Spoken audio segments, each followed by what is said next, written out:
O empresário fingiu que viajaria, mas o que viu entre a faxineira e as filhas o deixou parado na porta. Gustavo voltou em silêncio e encontrou Mariana servindo as meninas com um cuidado genuíno, cortando cada pedaço com paciência, enquanto Ana e Mel sorriam sem saber que o pai observava tudo. Gustavo não tirou os olhos daquela cena nem por um segundo. A mala estava no chão ao lado do pé dele, a gravata ainda apertada no pescoço depois de horas dentro do carro. E ele parado no corredor da própria casa observando tudo sem que ninguém soubesse que tinha voltado.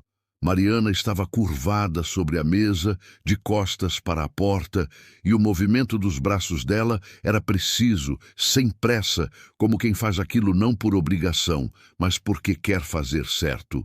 Ela cortava o pedaço de torta no prato de Ana, com a atenção de alguém que conhece cada preferência daquela criança.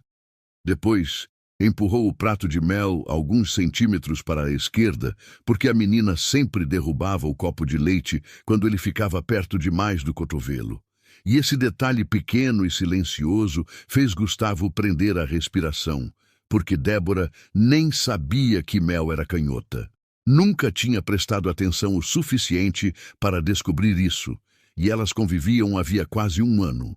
Ana e Mel tinham os olhos presos nos pratos, os ombros levantados de animação, aquela postura que elas só assumiam quando estavam completamente à vontade. Gustavo conhecia essa postura de cor, porque era a mesma delas nas manhãs de sábado, quando ele ficava em casa o dia inteiro sem compromisso, quando as três andavam pela casa de pijama até o meio-dia e ninguém tinha pressa de nada. Tinha saudade daquelas manhãs. Tinha saudade de muita coisa que foi deixando passar sem perceber, e só estava enxergando isso agora, parado no corredor da própria casa, como um intruso.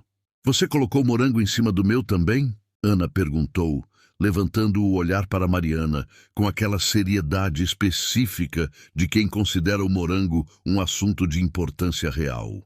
"Coloquei, mas só um pouquinho, porque você disse ontem que queria mais torta do que morango hoje." Mariana respondeu com naturalidade, e havia nessa troca uma facilidade que não se constrói em semanas. Aquilo era resultado de tempo junto, de atenção acumulada, de alguém que realmente ouve o que uma criança diz e guarda aquilo como se fosse importante de verdade, porque para ela era. "Tá bom, então," Ana disse satisfeita e voltou ao prato com aquela concentração total que só criança pequena tem quando a comida está do jeito certo. Gustavo ficou parado e deixou a cena acontecer na frente dele sem se mover. 3 semanas antes, Débora tinha sentado na cadeira da sala, com os braços cruzados, e olhado para ele com aquela expressão de quem está prestes a dizer algo que vai mudar tudo. A voz dela era baixa, os olhos sérios, e ela tinha começado falando que precisava contar uma coisa sobre a Mariana antes mesmo de ele perguntar o que estava acontecendo. Ele tinha ouvido tudo com atenção total. Que Mariana pegava dinheiro da carteira dele quando saía pela manhã, que escondia objetos de valor nos quartos, que falava mal de Débora para as meninas quando ficavam sozinhas em casa, que criava um clima ruim de propósito para afastar qualquer pessoa nova que tentasse entrar na vida de Gustavo. Débora tinha chorado enquanto falava, a voz quebrando nos momentos certos. E ele tinha acreditado porque não tinha nenhum motivo concreto para não acreditar. Tinha confiado nela. Tinha engolido cada palavra daquela conversa como se fosse verdade absoluta. E 3 dias depois, tinha planejado aquela viagem falsa para ver com os próprios olhos o que estava acontecendo dentro de casa. O plano tinha sido simples: sair com a mala, despedir das meninas normalmente, entrar no carro, mandar o motorista dar uma volta e estacionar 2 ruas acima. Esperar 1 hora, voltar pela porta dos fundos com a chave reserva que ficava escondida dentro de um vaso no jardim, entrar em silêncio e observar. Gustavo tinha feito isso com a frieza de alguém que administra uma empresa grande e está acostumado a tomar decisões com a cabeça fria. Tinha calculado cada detalhe, tinha chegado pronto para confirmar o que Débora disse.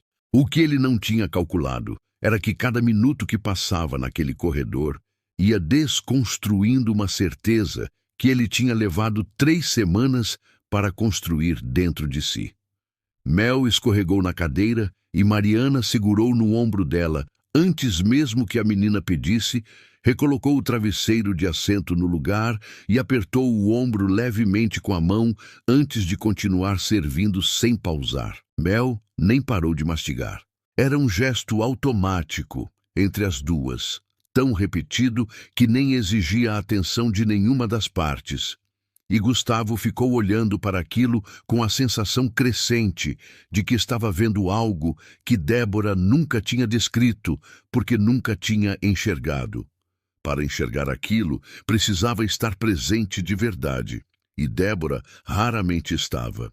Mariana, o morango pode ser lavado de novo? Esse está com gosto de geladeira, Mel disse, com aquela sinceridade direta e sem filtro de criança pequena que não tem nenhum interesse em poupar o sentimento de quem está servindo. Mariana não suspirou nem franziu a testa. Pegou a tigelinha, foi até a pia, lavou mais 3 morangos com cuidado, sacudiu a água devagar e voltou colocando no prato de Mel, sem fazer nenhum comentário sobre o pedido e sem nenhuma expressão que sugerisse inconveniência. Agora testa, ela disse. Mel provou pensou por 2 segundos com a expressão mais séria do mundo e disse: agora está bom. Fico feliz, Mariana respondeu com simplicidade e voltou a arrumar a mesa com a mesma calma de sempre, como se aquilo fosse o gesto mais natural do mundo. Gustavo observou aquela troca pequena e sentiu algo dentro dele que não conseguiu nomear com precisão naquele momento. Não era admiração exatamente, era mais próximo de vergonha.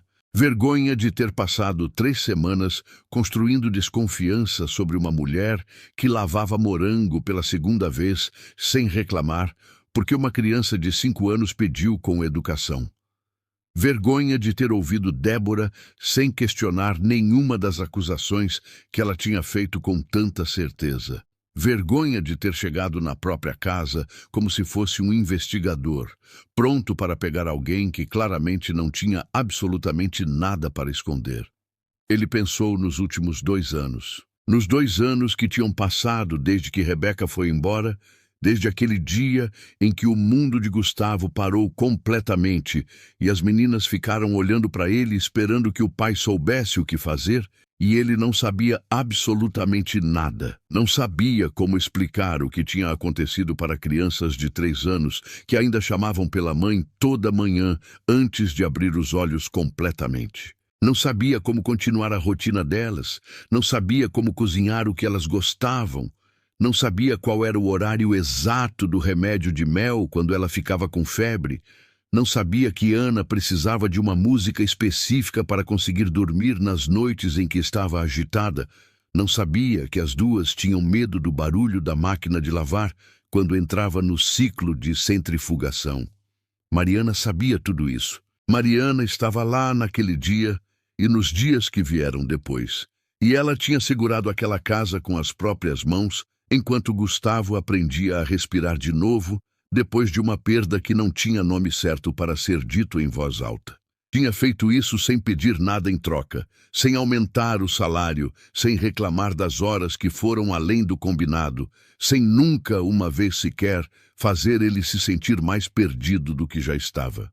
Ele nunca tinha parado para pensar nisso com essa clareza, e o fato de estar pensando agora, naquele corredor, depois de chegar de volta para pegá-la fazendo algo errado, pesou de um jeito que ele não tinha antecipado.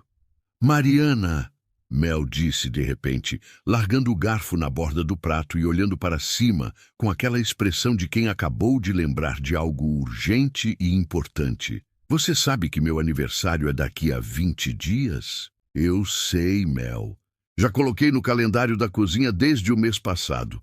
Mariana respondeu sem hesitar. Mel abriu um sorriso enorme. Então você vai fazer o bolo? Se o seu pai deixar, eu faço com muito gosto. Ele vai deixar.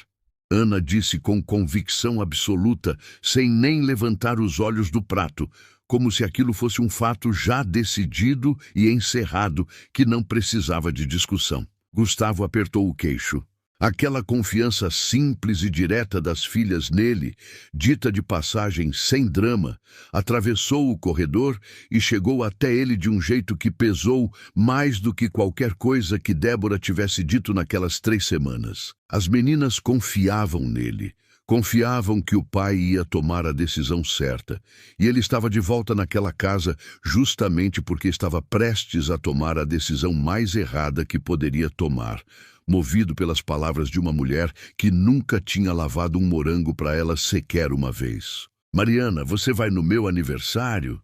Mel perguntou na sequência, com aquela objetividade direta que só criança de 5 anos tem. Mariana parou 1 segundo antes de responder. "Eu fico aqui na festa com vocês, né, Mel?" "Não, eu quero que você sente do meu lado na mesa. Do lado de dentro, não na cozinha." Mel disse com firmeza, e Ana levantou a cabeça imediatamente e completou. "Eu também quero. A Mariana senta do meu lado." "Do meu?" Mel corrigiu com seriedade. "Do meio, então?" Ana propôs com uma lógica tão direta que Mariana riu de verdade. Aquele riso baixo e genuíno que Gustavo não ouvia faz tempo dentro daquela casa. Aquele tipo de riso que só aparece quando a pessoa está completamente relaxada e sem nenhuma guarda levantada. "A gente resolve isso depois", Mariana disse, passando a mão devagar no cabelo de Mel. A voz dela tinha algo dentro que Gustavo não conseguiu nomear, mas sentiu atravessar o corredor inteiro e chegar até ele. Era o tom de quem sabe que talvez não esteja presente para ver esse dia acontecer. Era o tom de quem já ouviu algo que não deveria ter ouvido e está carregando aquilo em silêncio para não assustar as crianças que dependem dela. Gustavo pensou em Débora. Pensou no dia em que ela tinha tentado dar um lanche para as meninas logo no início, quando ainda estava tentando se aproximar delas, e Ana tinha recusado sem explicar o motivo. Apenas empurrou o prato para o lado, com uma educação fria que deixou o ar da sala tenso por 20 minutos. Débora tinha ficado quieta, com uma expressão fechada que Gustavo tinha interpretado como frustração normal de adulto diante de criança difícil. Mas agora, aquela cena voltou com outro ângulo, porque ele se lembrou que Ana nunca recusava comida de Mariana. Nunca. Nem quando estava com febre. Nem quando estava mal-humorada, nem quando tinha brigado com a irmã 2 minutos antes. Aquela diferença de comportamento estava lá desde o começo, clara e visível para qualquer um que quisesse enxergar. E ele tinha escolhido não enxergar, porque enxergar significava ter que fazer perguntas para as quais não queria ouvir as respostas. Mariana virou de costas para organizar os pratos no armário. E enquanto ela estava de costas, Mel olhou para Ana com uma expressão que as duas entenderam sem precisar de palavras. E Ana assentiu levemente com a cabeça, como se confirmasse algo que já tinham combinado antes. Gustavo ficou olhando para aquela comunicação silenciosa.